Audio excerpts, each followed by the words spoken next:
Selamat siang, Rahayu, Rahayu, Rahayu. Cerpen mertua langka. Mah, ada nenek datang. Suara anakku terdengar sampai ke dapur. Mampus dah gue. Mertua datang, aku nggak punya apa-apa. Beras habis, kulkas kosong. Apa yang akan aku katakan padanya? Saat suamiku masih bekerja, aku selalu mengiriminya uang. Pun saat suamiku dipecat, saat pandemi aku tetap mengirimkannya uang hasil aku jualan dagangan orang lain dan hasil ngojek suamiku agar dia tidak tahu anaknya sedang susah. Biarlah ibu mertuaku tahunya kami hidup enak terus. Ibu, mari masuk bu. Aku bawakan tasnya ke dalam kamar setelah aku salim. Anakku pun salim dan langsung mengajak neneknya bermain di depan. Sepertinya mertuaku akan menginap lama karena tas yang dibawa agak banyak. Sebentar ya bu, Nisa bikinin minuman dulu. Saat itulah kesempatan aku lari ke warung. Teteh mau ngebon dulu? Ya, nanti saya bayar kalau Mas Wawan sudah pulang. Ya mbak, slow saja. Untung teteh warungnya orangnya baik. Aku ngebon beras, minyak, gula, teh, dan kopi. Teh, nanti yang ambil Mas Wawan ya, saya nitip dulu. Siap mbak. Tak lupa aku kirim pesan ke Mas Wawan. Mas, nanti ambil belanjaan di warung teh murni. Aku ngebon dulu. Ibu kamu datang. Sebelum pulang, copot dulu jaket gojekmu ya. Pura-pura kamu pulang kerja, terus habis belanja juga. Oke, aku lalu pulang lewat pintu belakang dan membuat minum untuk ibu mertuaku. Aku gorengin pisang, kebetulan kemarin dikasih sama yang punya kontrakan. Ayo bu, diminum sama goreng pisang mumpung anget. Ya, gimana keadaan kalian? Ibu mau nginep di sini seminggu boleh ya? Lagi jenuh di rumah. Iya boleh bu. Itu artinya aku sama Mas Wawan harus acting selama seminggu. Wawan belum pulang kerja. Sebentar lagi bu, tuh dia Wawan. Nah, kebetulan Wawan pulang dengan membawa belanjaan yang tadi aku bon di warung. Dia juga membeli soto ayam Sukaraja kesukaan ibu mertua dan tentunya pulang tanpa jaket gojek. Ibu mertua tampak bangga banget melihat anaknya pulang kerja membawa belanjaan. Sementara aku sibuk WhatsApp dengan teman untuk meminjam uang. Karena seminggu di rumah artinya aku harus punya stok uang banyak. Alhamdulillah, aku dapat pinjaman dari ibu kontrakan. Sebenarnya bukan pinjaman tetapi aku mengambil lagi uang yang udah aku bayarkan untuk kontrakan sebulan separuh.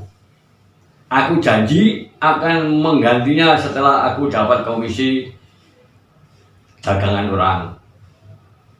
Selama seminggu, Mas Wawan selalu berangkat dengan baju rapi dan pulang saat jam kantor, juga pulang agar ibu tidak curiga. Aku pun masak makanan yang enak-enak agar ibu tahu anaknya tak susah di perantauan. Enak nih kalau ada nenek, makanya enak-enak mulu, ujar anakku polos. Emang biasanya makanannya nggak enak. Aku senggol anakku agar menengok lalu aku kedipin mataku. Enak sih, tapi lebih enak kalau ada nenek, jawab anakku setelah aku kedipin. Aku takut dia jujur bahwa selama pandemi makanannya seadanya. Yang penting masih 3 kali sehari. Wan, itu kasur kamu keras banget. Ibu sakit badannya. Beliin kasur Innowak dong, biar nyaman tidurnya. Aduh, uang dari mana buat beli kasur dadakan? Padahal itu aku udah ngalah tidur di kasur lantai. Akhirnya aku mendatangi tukang kredit yang bisa beli kasur dengan sistem arisan bulanan. Aku sama Mas Wawan izin pergi, bilang mau beli kasur, padahal aku ambil di tukang kredit. Yang penting ibu bisa tidur nyaman. Asik, kasur baru, aku tidur sama nenek lagi ya, ujaran aku kegirangan.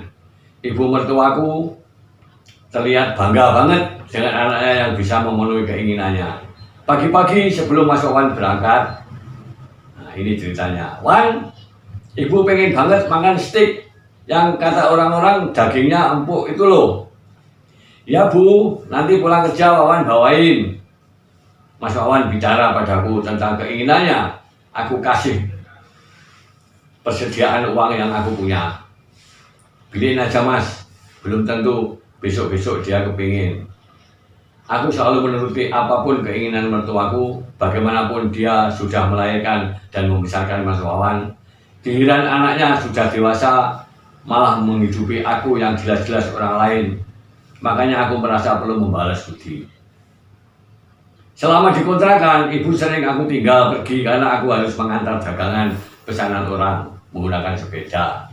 Ibu tidak keberatan karena ada anakku yang menemaninya. Pokoknya ibu jangan ngapa-ngapain ya, jangan megang kerjaan apapun, tunggu saja saya pulang ya. Bu Nisa antar dagangan dulu. Ya, hati-hati Nis. Saat malam hari kita lagi ngobrol-ngobrol. Wan, besok kamu kan libur. Ibu pengen jalan-jalan ke pantai sambil makan ikan bakar. Enak banget kayaknya. Aku dan Mas Wawan saling pandang. Harus kemana lagi aku pinjam uang. Ya Bu, besok kita jalan-jalan. Ya, ujarku. Sekarang ibu istirahat ya, biar besok seger. Pantainya agak jauh soalnya, lanjutku. Setelah ibu tidur, aku dan Mas Wawan sibuk mencari pinjaman. Akhirnya aku gadaikan cincin 5 gram mahar menikah dulu. Nanti aku tebus, yang penting saat ini aku dapat uang. Esoknya aku pesan taksi online menuju pantai. Melihat ibu bahagia, rasanya aku dan Mas Wawan pun ikut bahagia. Belum tentu ketika kita banyak uang ada kesempatan menyenangkan beliau. Seminggu sudah ibu mertuaku di kota aku. Saatnya ibu pulang.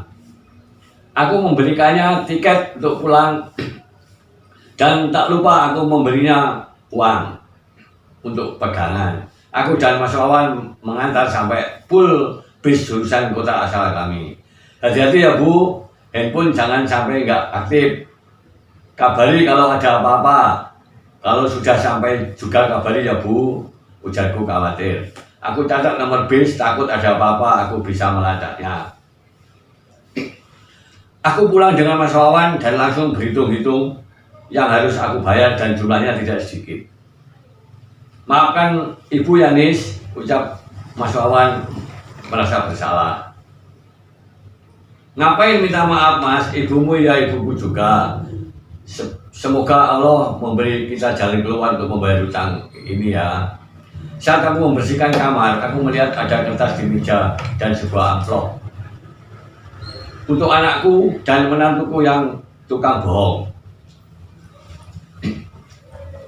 Terima kasih sudah membahagiakan ibu selama tinggal di tempat kalian. Semoga Allah memberkati hidup kalian.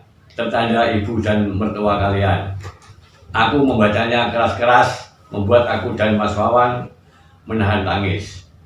Aku buka amplop di bawah kertas tadi dan uang 5 juta di dalamnya. Seketika itu aku menangis. Ibu, Mas Wawan pun menangis. Maafkan Wawan Bu, aku segera menuju warung Teh Murni mau membayar hutang sembako kemarin. Loh, sudah dibayar sama ibu mertuamu Mbak? Kemarin beliau kesini diantar sama adik anakmu. Ya Allah. Aku pun bergegas ke ibu kontrakan mau melunasi bayaran kontrakan.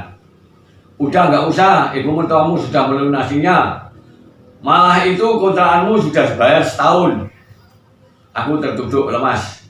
Ya Allah, ibu maafkanlah menantumu sempat mengeluhkan kedatanganmu. Aku pulang dan menceritakan kepada Mas Wawan. Dia pun menangis dan berlari mengambil handphone. Segera dia telepon ibunya yang baru saja menuju pulang.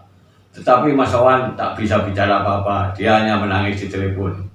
Sudah, jangan menangis, ibu tidak pernah mengajari anak ibu berbohong, tetapi kali ini kebohongan anak dan menantu ibu sungguh membuat aku bahagia. Makasih ya Bu. Demikian cerita cerpen dalam cerita pendek berjudul Ibu Mertua Langka. Makasih.